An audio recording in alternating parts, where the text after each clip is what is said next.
wasn't that an absolutely amazing film?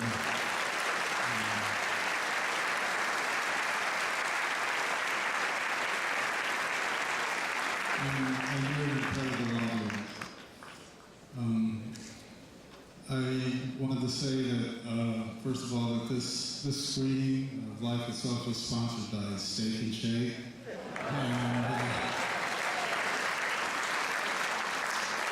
And we really thank them for their continuing support of the festival. Now I'd like to introduce Steve James. Steve, can you...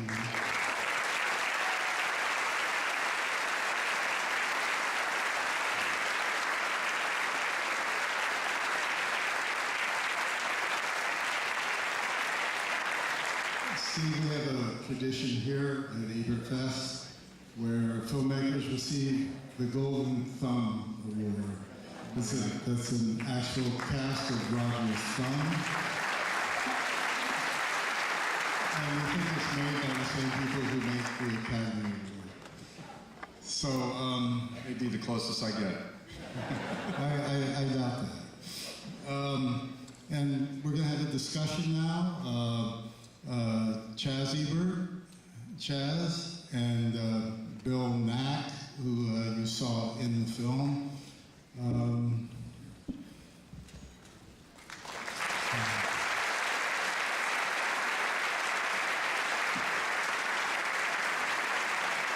why don't you go over and have a seat?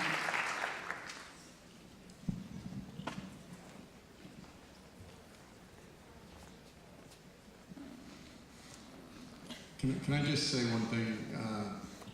You guys were an incredible audience. We've had some great screenings of the movie, and none were compared to this. So it just meant a lot to the children.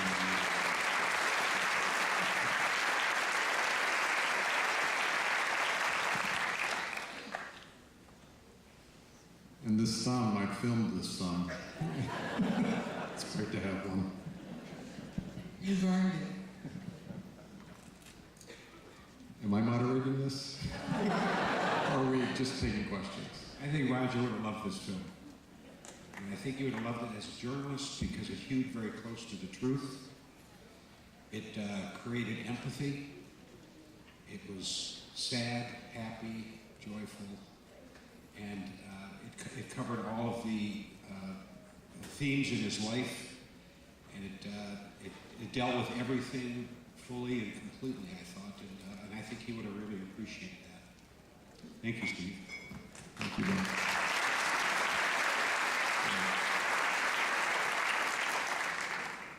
Both of you are stars of this movie, along with Roger. And you know, just for people who were lifelong friends like Bill, and life partner like Chaz, to share so openly and candidly about Roger with us, you know, is the key, I think, to that honesty. So maybe we should just take some questions. How does that work? People just raise their hand, or is there a microphone? We should have Nate out here.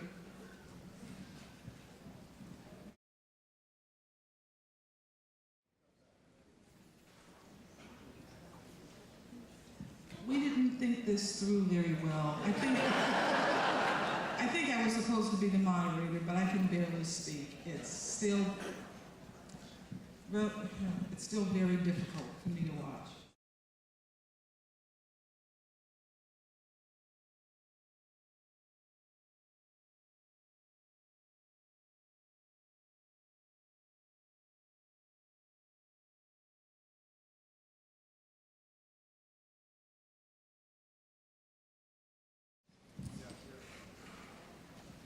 I just want to thank everybody who was involved with the film. It was very moving.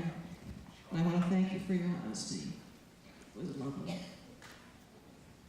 Are we upstairs or down? We're Sorry, that was from the balcony to...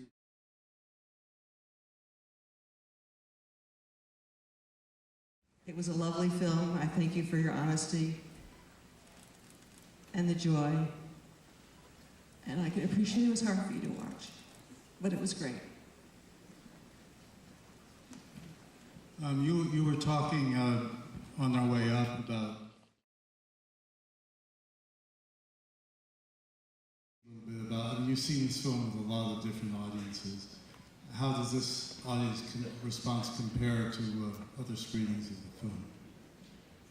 Well, I mean, this the films I've done, this film is one that's been maybe the most enjoyable to watch with an audience because of the humor and I think the poignancy of it. But I think just with this audience in this town, with this festival, it was just everything but greater. You know, the laughter, the silence more deafening.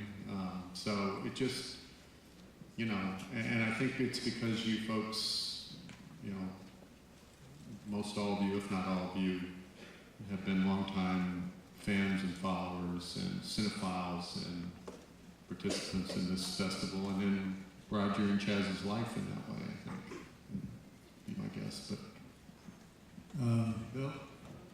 Well, I agree. The energy of this audience was just tremendous. I was at Sundance, saw it, and then I was also at the Conference on World Affairs in Boulder. But in this one, the laughter was richer, and as Steve said, the silences were deeper and more deafening. And people really got into it. I was upstairs watching it. I haven't watched anything from a balcony since I was 12 years old. And I did it because I thought Roger would appreciate it. I think I could hear him say, "Get up to the balcony and take a look at this thing." But it was, you know, I thought it's just a fuller experience watching it with you than it was anywhere else. absolutely. Steve, I mean, you knew Roger reasonably well. What did you learn during making this film about Roger that surprised you? Well, actually, many things, because frankly, I didn't know Roger very well. Even though I lived in Chicago, I probably ran into Roger and Chaz often was with him when I did. Maybe 6 or 8 times in the 20 years since Hoop Dreams came out and when I first met him, which was at the Toronto Film Festival for a dinner. He interviewed me a few times for articles related to films, and we crossed paths at some events.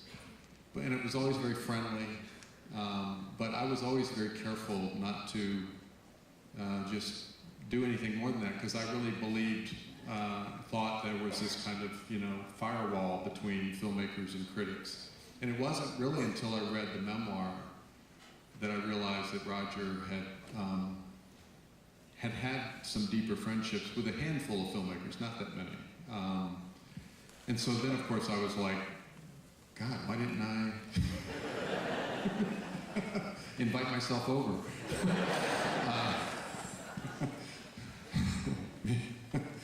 But I think, though, that served the film better, that I did not have that relationship. And I mean, Chaz would probably be in a better position to answer this than me, but I think that had I been a close friend of his and Chaz's, you might not have wanted me to do the film, or he might not have wanted me to do the film. I think that it allowed me to be freer.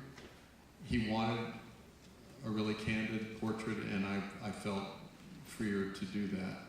So I learned so many things. When we started the film, I did not expect that he would be gone well before we finished the film, of course. And, you know, Chaz had this intuition that we needed to get started right away and said that to me, and so we did. And, you know, the goal in filming him in the present was to see him going to screenings and conferences and ceremonies and to, you know, throwing dinner parties and just, you know, to essentially show that he was just as vibrant and active as ever, despite all he had been through. That was a big part of the goal of what I was hoping to achieve. Well, obviously it didn't work out quite that way, but I think one of the things that really was so remarkable and I learned was that even though we did film those last 4 months of his life, all of those qualities that I was looking to capture were still very much there. The sense of humor, the stubbornness, although I didn't know about the stubbornness, the toughness, the empathy, the generosity, the courage. All of that was there, even though it was the end. And that was incredibly moving and inspiring. And Bill, over the course of Roger, I mean, you knew Roger over the course of his entire life. Did you notice a change in him through the years? I mean, Yeah, I think there was a pretty dramatic change after he stopped drinking. And he would say that. I mean, and I think his falling in love with Chaz and getting married really freed him. It freed him up to do and be all he could possibly be. And he told me on a number of occasions, he said, I couldn't be doing this without having met Chaz. Nothing would have happened had I not met her. And it deepened his life. It expanded it. Gave him a family. It gave him that romantic love that he'd been looking for all of his life in vain. And so I did see him change pretty dramatically. And one thing that, and I think I mentioned this at the end of the film when I was interviewed, I knew Roger's prose all of his life. I've been reading him since he was 20 years old. And I'm telling you now that his blog and the writing he did for his book is the best writing that he ever did. And I think it was related to the fact that his writing improved as a blind man's hearing will improve. He only had one way to express himself, and that was through the written word. And I think his writing, his style got deeper. He became more profoundly emotional, but not in an hysterical way. He just was more in touch with his emotions. And I think it was a combination of being with Chaz and having a family and feeling secure in his life for the first time emotionally. And he lost a lot of other things, but he really gave the depth later in his life that I found to be really remarkable. You can see why we wanted to interview this guy, right?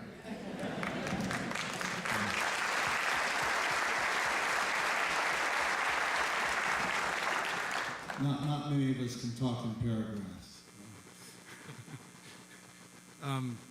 Chaz, what did you see new in the film tonight?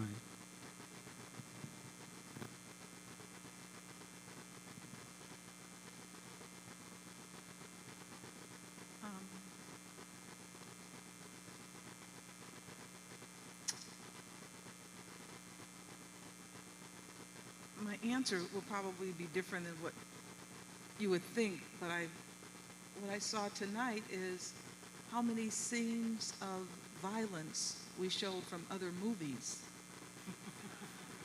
I didn't really pick that up the first time I saw this.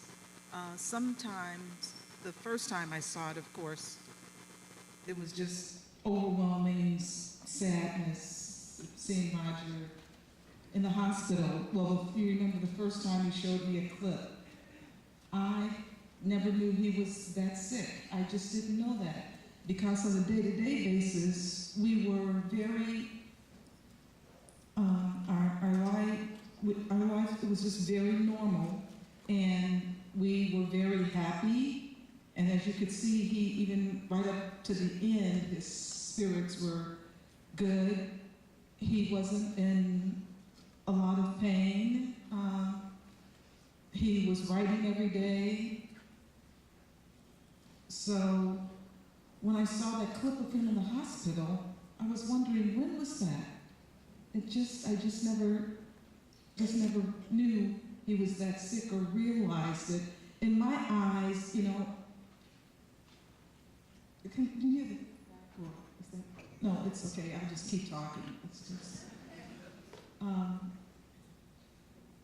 Roger would just say, just keep talking. So in my eyes, Roger was so beautiful.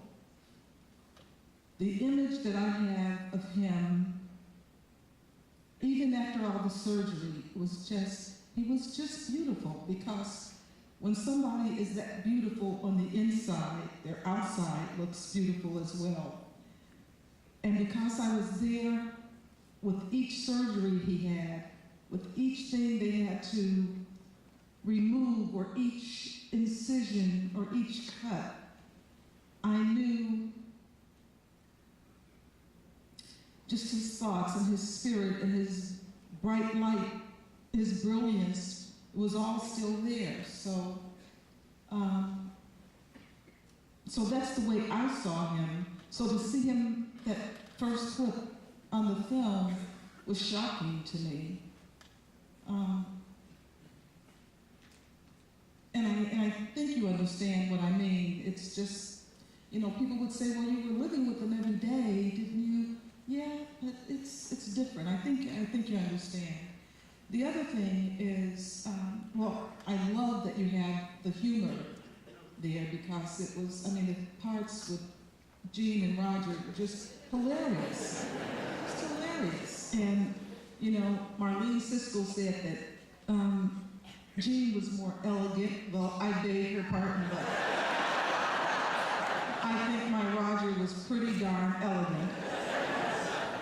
And it's just, Roger, you know, he told me to tell you, make sure you film the man, not the icon.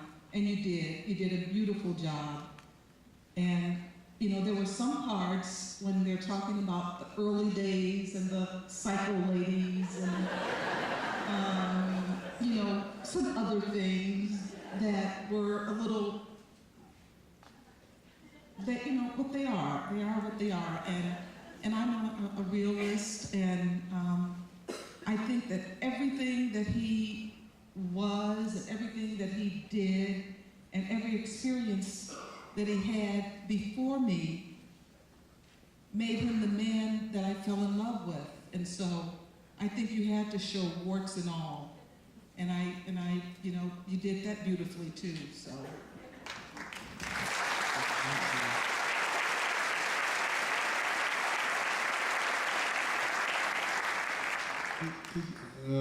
Could you expand a little bit on how you and Roger first met? You want to do that?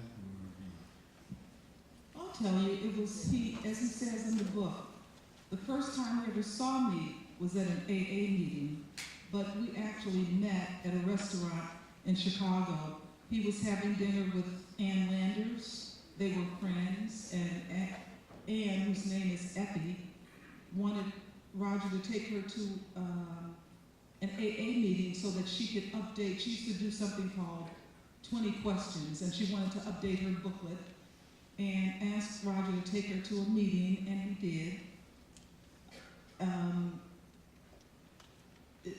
This is not really part of the story there, but Roger said that she picked him up in a long white stretch limousine, and he said, that's not how people usually go to AA meetings. And so he took her to, there are lots of different kind of AA meetings, but there's one, and a closed AA meeting is only for people who are alcoholics or addicts. And an open meeting is for anyone, family, friends, anyone, or someone who just wants to learn about it. And he took her first to his closed meeting and asked if, he said, I have Ann Landers out in the car. She would like to come in.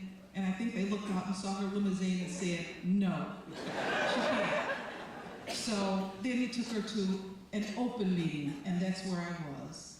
And after that, people went to dinner, and he took Ann to dinner, and I was at dinner with friends, and he said he looked over and saw me at a table and wanted to meet me, and he felt shy and asked Ann to walk over to the table with him to introduce us, and that's how we met.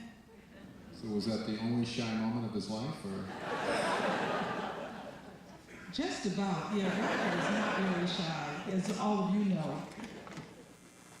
don't know if this was covered in the movie, but how long between that time and when you actually got married? Our first date was September 25th, 1989. We went to the Lyric Opera to see Tosca, which is one of my favorite operas. And we got engaged in Monte Carlo in 1991, and we got married in 1992. That's pretty quick. Maybe we should start taking some questions from the audience. Right here. Yeah, I was just wondering why Richard Roper was not involved in the movie at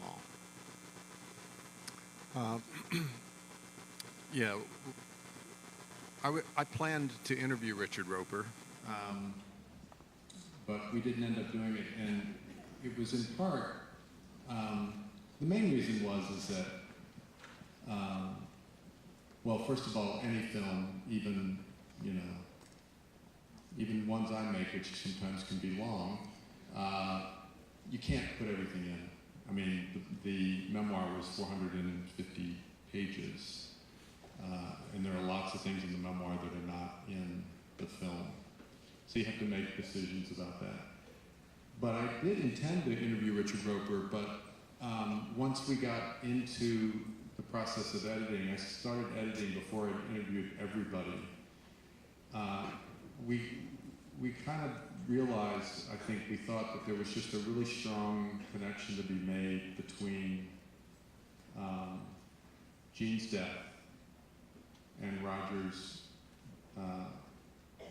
decisions about how to deal with illness and then moving into that. And so it just didn't seem like there was a way to include those years with Richard Roper without interrupting that for me, very strong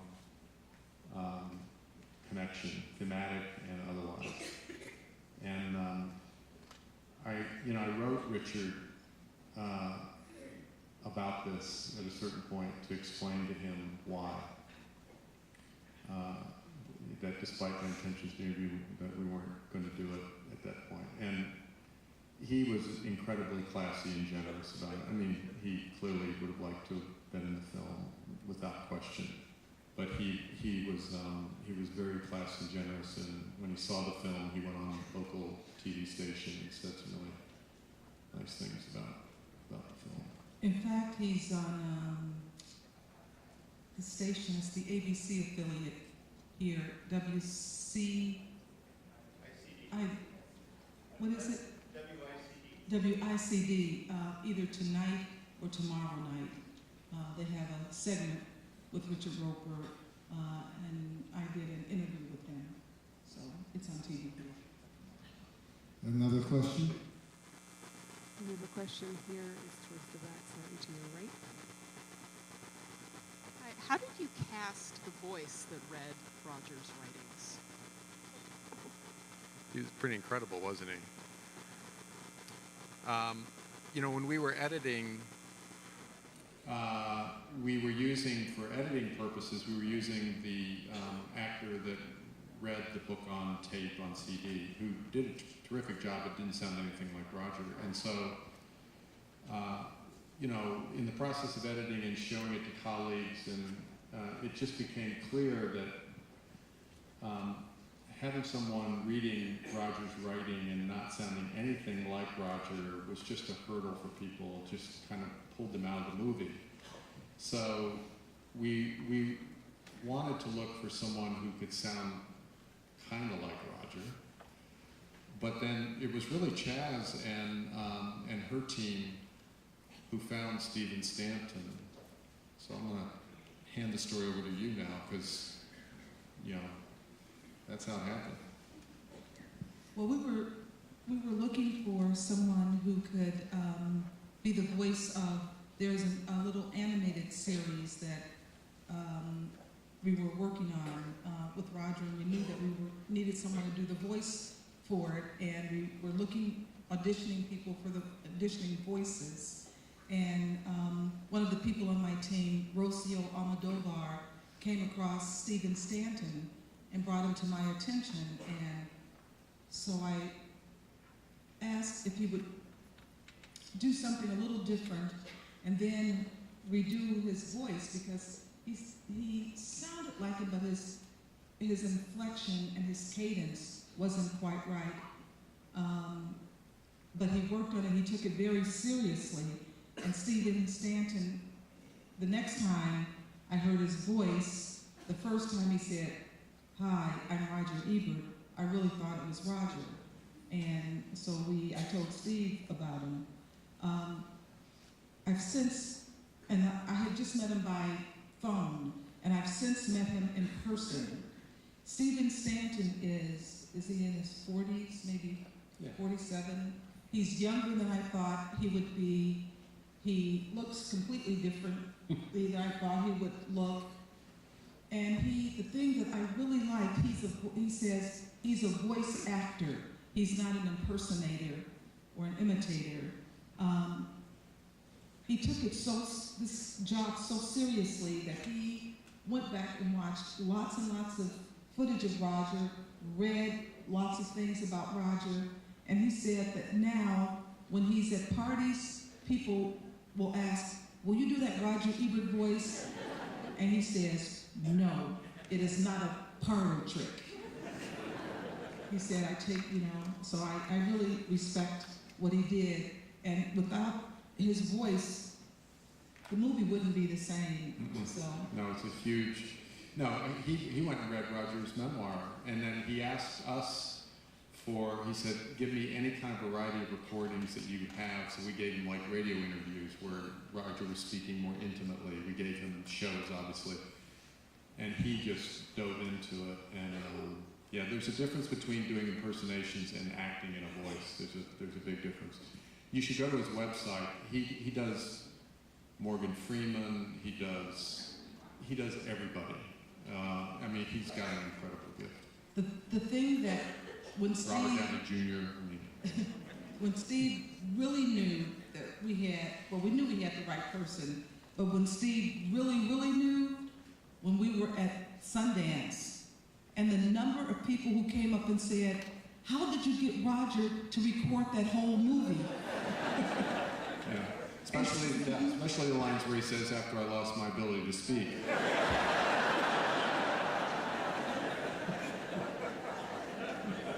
Quite a trick. Another question? We have one Up in from the balcony. center of the balcony. I think I speak for a lot of us here that it's great that the festival is continuing and that you brought this film here. I was a little worried that you weren't going to get to much of Champagne Champagne. in the film, but you made up for it by having all that great footage of the show. I remember watching growing up, and definitely in our family we always did prefer Roger's review, but every now and then we'd have to acknowledge that Siskel had got some good ones in, but it was really beautiful putting that together, and there's just so much generosity, and Rogers permeates so many parts of this campus. I came across something he wrote when he toured with the wheelchair basketball team in South Africa, and of course it's still, Roger's voice, and it's just, you still find parts of Roger all over this campus, so I'm just glad you could bring it here for this festival opening. It's been really special. Thank you. And did you see? Did you notice how the Virginia Theater stood in for every shot of any movie theater?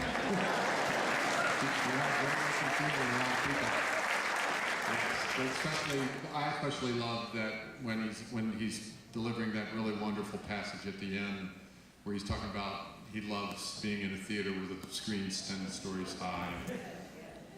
Your theater. I also really quickly want to single out someone for thanks. This film was an archival challenge because there was so much material to go through, and then to try to creatively make it a part of the film. And the guy who did all of the sort of work with the photographs and the way we, go from photograph to photograph and scrapbooks and all of that is at the screen tonight. Hopefully he hasn't abandoned us for the bar yet. Is Dan Sharkey still here? Where is he? Oh, way up there.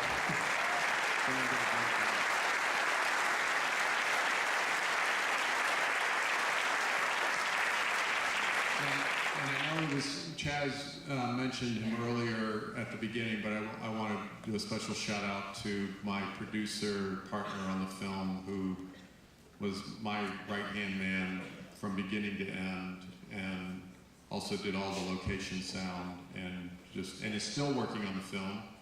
Yeah, he might even be working on it right now because we're preparing the theatrical release. Zach Piper, who's back in the back there.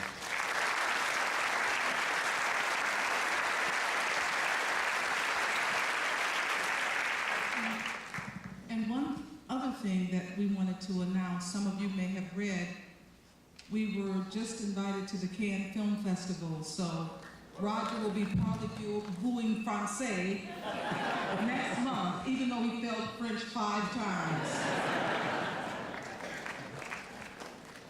I have a question.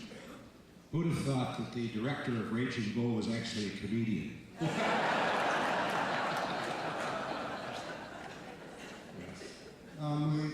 We have time for one more question. Okay, this will be our last question here, just right. Good evening. I just wanted to say thank you, first of all, for that beautiful portrait of a life and of this amazing marriage. And that brings that question to you, Chaz. What was the first film that you watched with Roger, and what was the favorite film that you watched together? The first film I ever watched with Roger was a Buñuel film, Un Chien Andalou.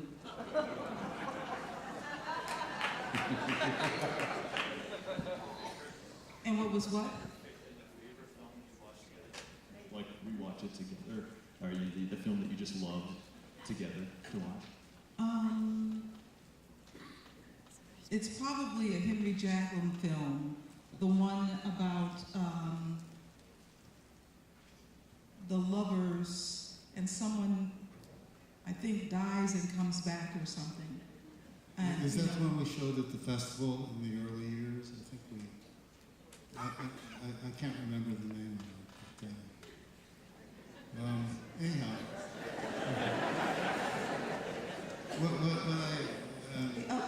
The other film that we will watch together was my favorite film, A Clockwork Orange, but Roger never liked it.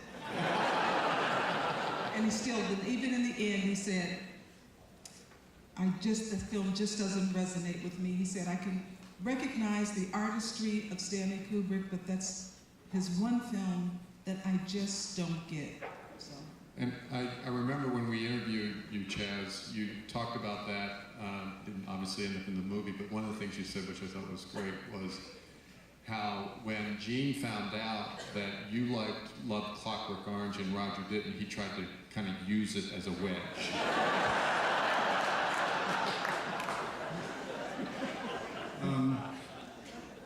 Bill, since we have you here on stage, would you mind ending this discussion with the final passage from...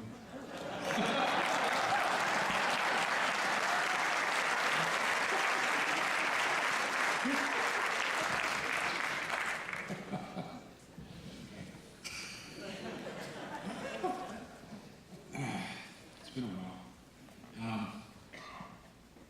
Roger loved this passage because I think it spoke to him. He was a small-town Midwestern guy who went to the big city to seek fame and fortune and to pursue his dream. Similarly, Jay Gatz emerged out of a small town in Minnesota. He ended up in New York to pursue his dream, and this one in the form of Daisy. The ends of the dream turned out quite differently between Roger and Jay Gatsby, but I think the last passage resonated with him because he thought that there was a little bit of Gatsby in him, and it goes like this. Most of the big shore places were closed now, and there were hardly any lights except the shadowy moving glow of the ferry boat across the sound. And as the moon rose higher, the inessential houses began to melt away until gradually I became aware of the old island here that flowered once for Dutch sailors' eyes, a fresh green breast of the New World. Its vanished trees, the trees that had made way for Gatsby's house, had once pandered in whispers to the last and greatest of all human dreams. For a transitory, enchanted moment, man must have held his breath in the presence of this continent, compelled into an aesthetic contemplation he neither understood nor desired, face to face for the last time in history with something commensurate to his capacity for wonder. And as I sat there brooding on the old unknown shore, I thought of Gatsby's wonder when he first picked out the green light at the end of Daisy's dock. Gatsby had come a long way to this blue lawn, and his dream must have seemed so close that he could hardly fail to grasp it. He did not know that it was already behind him, somewhere back in that vast obscurity beyond the city, where the dark fields of the Republic rolled on under the night. Gatsby believed in the green light, in the orgiastic future that year by year recedes before us. It eluded us then, but that's no matter. Tomorrow we'll run faster, stretch out our arms farther, and one fine morning, so we beat on, boats against the current, borne back ceaselessly into the past.